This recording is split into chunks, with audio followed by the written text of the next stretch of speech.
आज का video what is timer and how to work timer. Timer क्या होता है और टाइमर कैसे काम करता है। दोस्तों हमारे सामने ये एक टाइमर है सीमेंस कंपनी का। तो दोस्तों आज मैं इसके थ्रू आपको ये समझाऊंगा कि आखिर टाइमर क्या होता है और ये टाइमर कैसे वर्क करता है। तो दोस्तों ये हमारे सामने जो टाइमर है, इस टाइमर को हम बोलते हैं इलेक्ट्रॉनिक टाइमर। इलेक्ट्रॉनिक टाइमर इसको क्यों बोला जाता है? तो दोस्तों जो भी टाइमर हमारी एसी और डीसी दोनों से स्टार्ट हो जाते हैं वो हमारे इलेक्ट्रॉनिक टाइमर कहलाते हैं। तो दोस्तों ये जो है टाइमर हमारा इलेक्ट्रॉनिक टाइमर है। आपको कैसे पता चलेगा कि एसी से और डीसी से दोनों से स्टार्ट हो रहा है? तो दोस्तों इसके साइड में आप देखिएगा, यहाँ पे जैसे लिखा हुआ है 200 240 वोल्ट और नीचे लिखा हुआ है 24 वोल्ट एसी और डीसी। तो इससे हमको ये पता चलता है कि हमारा एसी से भी स्टार्ट हो जाएगा और डीसी से भी स्टार्ट हो जाएगा। तो सबसे पहली चीज़ हमको ये देखना चाहिए कि हमारा जो टाइमर है, हम टाइमर किस पर्पज़ से यूज में ले रहे हैं। आपने अधिकतर जो टाइमर देखे होंगे स्टार डेल्टा स्टार्टर में देखे होंगे, या फिर अगर आप किसी कंपनी में वर्क करते हैं तो आपने देखा होगा कि हम जो लाइटिंग को स्टार्ट करते हैं ना, तो लाइटिंग में हम टाइमर लगा देते हैं। हम ये नहीं चाहते कि हमारी लाइटिंग हम अपनी सुबह जाएँ और उसको ऑफ करें, रात को जाए तो वापस ऑन करें। हम उसके बजाय टाइमर लगा देते हैं। वो टाइमर जो होता है दोस्तों, वो ऑफ डिले और ऑन डिले दोनों टाइमर होता है, यानी एक ही टाइमर के अंदर ऑन और ऑफ डिले दोनों होते हैं।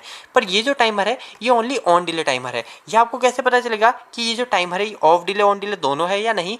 तो दोस्तों इसके ऊपर लिखा होता है, जैसे यहाँ पे इसमें लिखा हुआ है कि ऑन डिले टाइमर, यहाँ पे छोटे अक्षरों में लिखा हुआ है कि ऑन डिले। इसकी मैं फोटो लगा दूंगा अगर आपको, ताकि ज़्यादा अच्छे से दिख सके।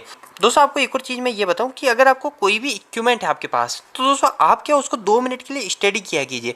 ये कुछ बड़ी बात नहीं होती है, पर आपको बहुत सारा डाउट उससे अपने आप ही क्लियर हो जाएगा। अगर हम जब तक इसको नहीं पढ़ते हैं ना, ये बहुत डिफिकल्ट लगता है, पर हम इसको जब एक बार पढ़ लेते हैं तो ये इतना ईजी लगता है जिसकी हद नहीं। तो दोस्तों एक बार आप खुद ट्राई करा कीजिए जो भी आपके पास नए इक्विपमेंट आए। तो दोस्तों जैसे ये सीमेंस कंपनी का है और इसका जो सेटिंग टाइम रेंज है ना, जो ये टाइम रेंज, जैसे यहाँ पे एक डायल होता है, जैसे ये डायल दिख रहा है तो अभी ये 40 सेकंड पे सेट है। तो ये कितने सेकंड का है? तो ये 5 सेकंड से 100 सेकंड के बीच में हम इसको सेट कर सकते हैं। तो हमारा जो टाइमर है वो 5 सेकंड से 100 सेकंड के बीच में है। अब आपको कभी टाइमर लाना है तो हमको क्या क्या चीज़ें पता होनी चाहिए? तो हमको क्या, देखो दोस्तों, हमको 2 चीज़ें पता होनी चाहिए। सबसे पहली चीज़, हम उसको जो चलाएंगे एसी से चलाएंगे या डीसी से चलाएंगे। हम स्टोर वाले के पास जाके ये बताना पड़ेगा कि हमको एसी टाइमर चाहिए तो कितने वोल्टेज का चाहिए, अगर डीसी चाहिए तो कितने वोल्टेज का चाहिए। पर ये जो हमारा टाइमर है ये इलेक्ट्रॉनिक टाइमर है, ये एसी पे भी चलता है और डीसी पे भी चलता है। ठीक है, इसकी सप्लाई, इसकी वायरिंग कैसे होती है वो भी मैं अभी आपको समझा दूंगा। इसके बाद में दोस्तों दूसरी चीज़ हमको बतानी पड़ेगी कि हमको टाइम रेंज क्या चाहिए, यानी जो भी हम टाइमर ले रहे हैं इसका टाइम रेंज क्या चाहिए। जैसे इसका है 5 सेकंड से 100 सेकंड के बीच में। तो दोस्तों इसके अंदर और क्या क्या चीज़ है? तो यहाँ पे 2 इंडिकेशन लैंप है। ये लैंप किस तरीके से वर्क करते हैं, जैसे यानी दोस्तों सबसे पहले हम टाइमर की वर्किंग समझ लेते हैं कि आखिर टाइमर कैसे काम करता है। तो दोस्तों मैंने मेरे लास्ट कुछ वीडियोज़ के अंदर बताया था आपको कि common, NO and NC point आखिर क्या होते हैं। मैं क्या दोस्तों सारे वीडियो सीक्वेंस में बनाता रहता हूँ ताकि आपका एक एक करके यानी बेसिक क्लियर होता रहे, फिर बाद में आप हाई लेवल पे जाएं। तो दोस्तों अभी मैंने आपको ये समझा रखा है कॉमन, एनओ, एनसी, फिर भी मैं इस वीडियो के अंदर आपको थोड़ा बेसिक समझा दूंगा। तो दोस्तों आपको कभी भी टाइमर लेना है तो उस टाइमर के अंदर आपको ये देखना है कि आपका इसका A1 और A2 पॉइंट कहाँ है। दोस्तों टाइमर का A1 A2 पॉइंट क्या होता है मैं आपको ये भी समझाऊं। जैसे मैंने आपको पहले बताया था, एक कॉन्टेक्टर जो होता है ना, कॉन्टेक्टर आपने देखे होंगे, तो कॉन्टेक्टर को भी स्टार्ट करने के लिए एक A1 A2 पॉइंट होता है। तो दोस्तों ये A1 A2 पॉइंट क्या होता है? हर जगह होता है। तो दोस्तों A1 A2 पॉइंट का मतलब ये होता है ना कि जैसे कोई भी चीज़ होती है तो उसको स्टार्ट करने के लिए सप्लाई, जैसे अभी कोई एमसीबी है तो उस एमसीबी को तो हम जाके हाथ से भी ऑन कर सकते हैं ना, पर जो टाइमर है इस टाइमर को हाथों से ऑन नहीं किया जाता, इस टाइमर को हम इलेक्ट्रिकल सप्लाई से ऑन करते हैं। तो A1 A2 जो होता है ना, इसकी सप्लाई के वायर होते हैं। जैसे हमारी जो घरों की ट्यूबलाइट होती है तो ट्यूबलाइट की सप्लाई का वायर होता है, उसी तरह इसका A1 A2 ओनली इस टाइमर को स्टार्ट करने की सप्लाई के लिए होता है।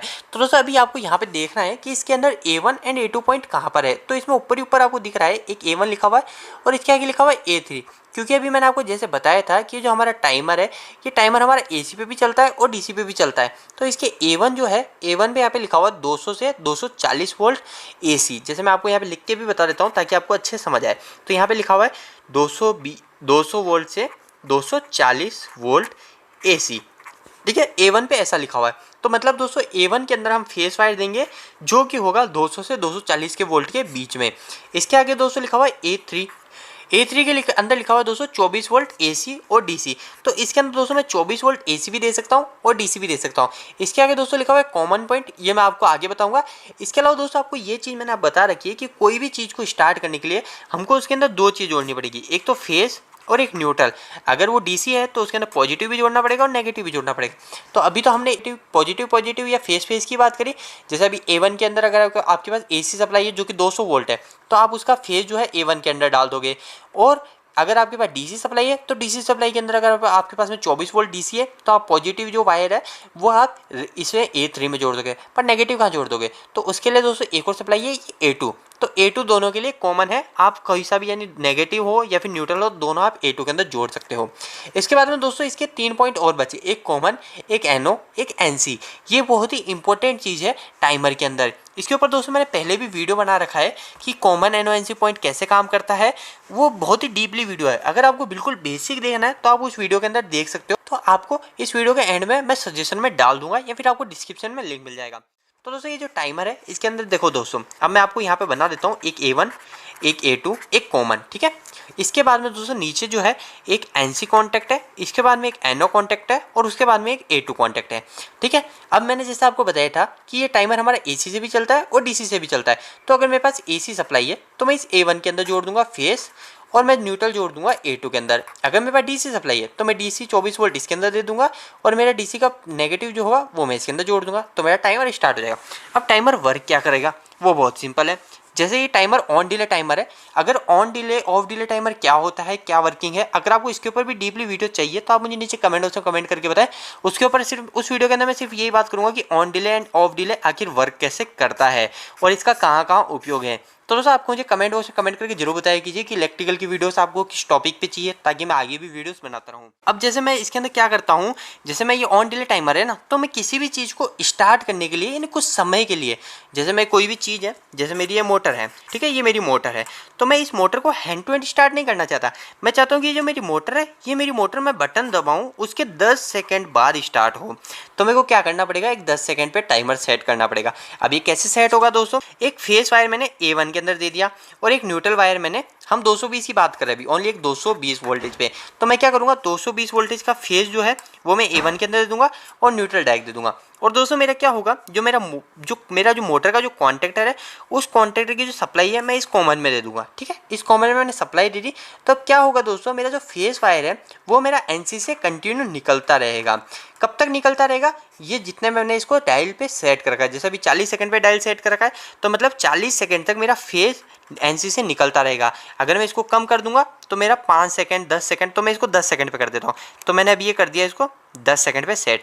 तो अब क्या होगा दोस्तों, मेरा 10 सेकंड तक जो फेस है वो NC से निकलता रहेगा। पर जैसे 10 सेकंड कंप्लीट हो जाएंगे तो ऑटोमेटिकली क्या होगा, मेरा जो कॉमन्स की सप्लाई जो NC से निकल रही थी, यानी नॉर्मली क्लोज से निकल रही थी, वो नॉर्मली ओपन से निकलने लग जाएगी। तो मेरी सप्लाई यहाँ से निकलना बंद हो जाएगी और मेरी सप्लाई यहाँ से निकलने लग जाएगी।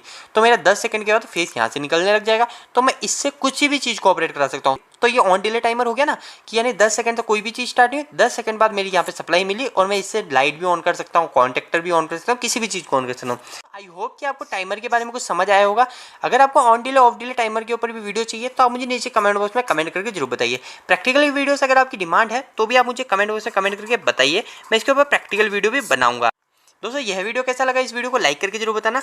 इलेक्ट्रिकल की वीडियोस अगर आप हिंदी में देखना पसंद करते हैं, आज ही इस चैनल को सब्सक्राइब कर लीजिए। आज के लिए इतना ही, धन्यवाद।